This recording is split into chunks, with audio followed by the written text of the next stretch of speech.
falta de atenção à voz de Deus causa distanciamento de Deus. Eu quero falar sobre a voz de Deus.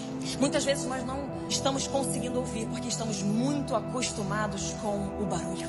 E nós não vamos conseguir ouvir a voz de Deus em meio a tanto barulho em que estamos. Não tem como nós ouvirmos a voz poderosa de Deus se nós estivermos dando ouvidos a outros barulhos. Pode ser que nós passemos por certas dificuldades porque não estamos ouvindo a voz em meio a tanto barulho. A falta de atenção à voz de Deus causa distanciamento de Deus. E no meio das tribulações não entendemos porque que Ele não se faz tanto presente, porque na verdade presente Ele está, mas nós é que nos afastamos dEle. E muitas vezes nós achamos que Deus está em silêncio, mas muitas destas vezes talvez Ele não esteja em silêncio. Muitas vezes nós é que não removemos as distrações e o